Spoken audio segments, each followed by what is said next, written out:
What I do is I'm not just play the doll, I create something different. So I create something new, something that has a meaning. It's all about the costume, the culture of Malaysia. It doesn't matter what you play. You can do whatever you want. It's just all you have to do is focus lah, know what is your goal.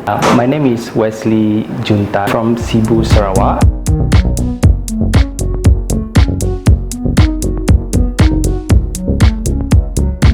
Making the dolls in the costume, traditional costume, started last year during the lockdown actually, and then that's when I came up with this idea, and it's almost approaching the Gawai, so that's when I started to create one Iban traditional costume using the doll just to honor the celebration lah.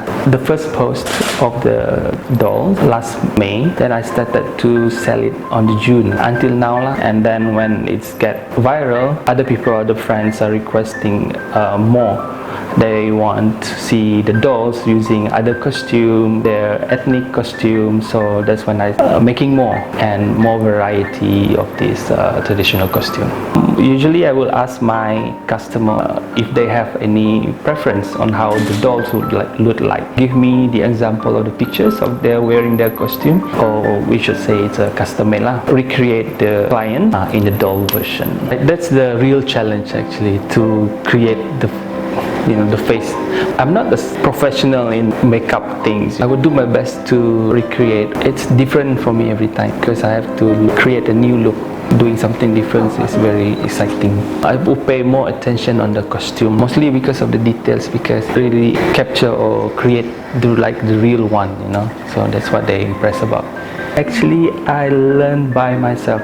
I create my own method. Before this, I don't know how to work with the wires. I don't know how to work with the beads. It's very hard for me because I don't have any reference on how to do the dolls in traditional costume of Malaysia. So after a few months of practice and all that, I have all the methods that I need.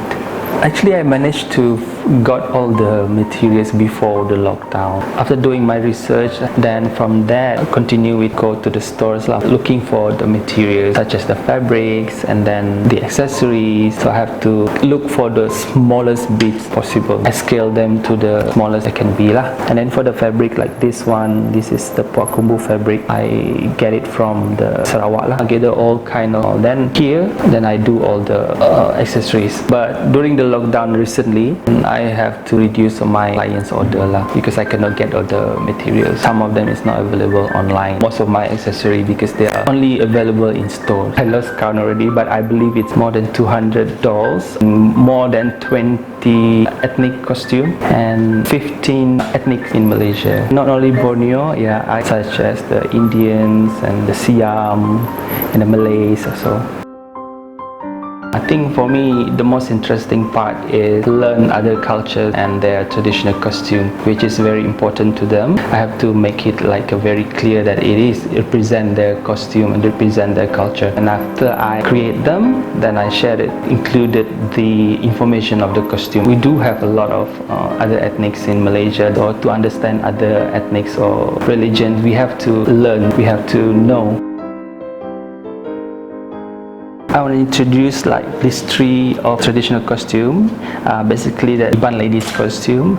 For this one, this is a standard Iban costume. Most of the Iban in Sarawak would wear this costume during the celebration or any event. We come to this costume. Actually, the costume of Iban of Skrang. As you can see, they don't have this called the Mare Empang. This costume, they have this high corset. This is the Iban also from the people of Batang Rajang. Pedalaman, Cebu, Kapit. In real life, we don't see this costume anymore because it's almost extinct. This accessory is called Dujong Mare. In the old times, this costume is used for wedding. So the people of Kayan or Kenya, mostly they're in the Miri side, the Miri Baram. This is the Malay of Sarawak using the songket baju. What is special about the Malay of Sarawak is that they have this shawl. The shawl is called the keringkam. It's a handmade, made with the gold thread.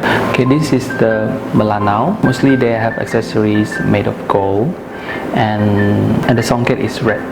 So this is the colors.